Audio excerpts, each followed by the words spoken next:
আপনাদের সমস্যার কথা বলছি।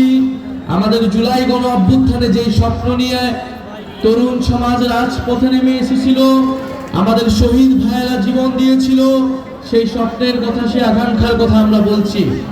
কারণ আমরা মনে করি জুলাই গণ অভ্যুত্থান বাংলাদেশের স্বাধীনতা সংগ্রামের পরে বাংলাদেশের রাজনৈতিক ইতিহাসে সবচেয়ে বড় ঘটনা।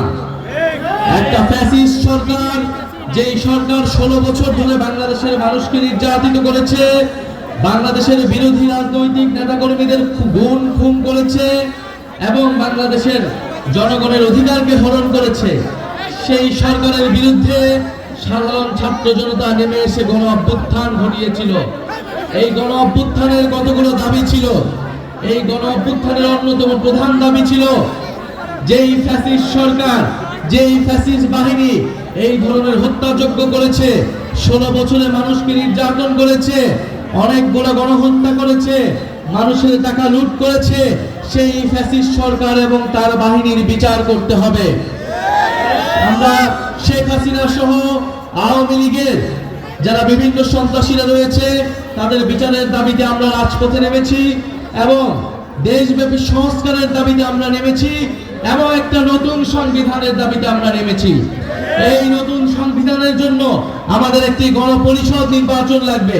যেই গণপরিষদ নির্বাচনের মাধ্যমে বাংলাদেশের সাধারণ মানুষ, বাংলাদেশের অভ্যুত্থানকারী জনতা বাংলাদেশের আগামীর নতুন সংবিধান নির্ধারণ করবে। প্রিয় সংগ্রামী বন্ধুগণ, তরুণরা রাজপথে নেমে এসেছিল। তরুণদের উদ্দেশ্যে আমাদের এই জাতীয় নাগরিক পার্টি গঠিত হয়েছে, তরুণদেরকে ক্ষমতায়িত করে বাংলাদেশের সকল শ্রেণীর, সকল বয়সের মানুষের জন্য একটি সুন্দর বাংলাদেশ উপহার দেওয়ার জন্য। তরুণরা এবার বলতে চাই, তরুণরা কোনো দাবি নিয়ে রাজপথে নামতে আসেনি, বরং তরুণরা দায়িত্ব গ্রহণ করতে এসেছে।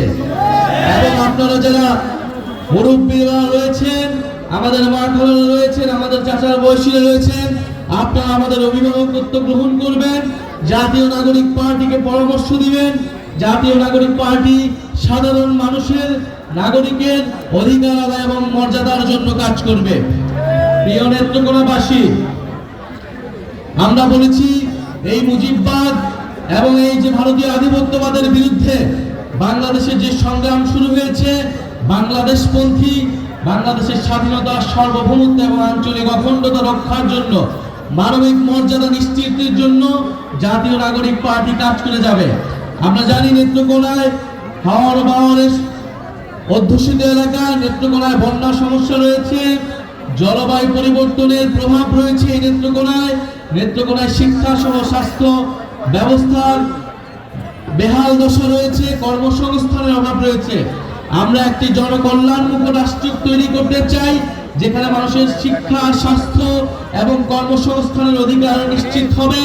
নেত্রকোনা মানুষের যে বন্যা দুর্যোগের বেহাল দশা রয়েছে, সেখান থেকে একটা টেকসই সুব্যবস্থা জাতীয় নাগরিক পার্টি করার জন্য, নেত্রকোনাবাসীর সেই টেকসই ব্যবস্থা করার জন্য কথা বলবে।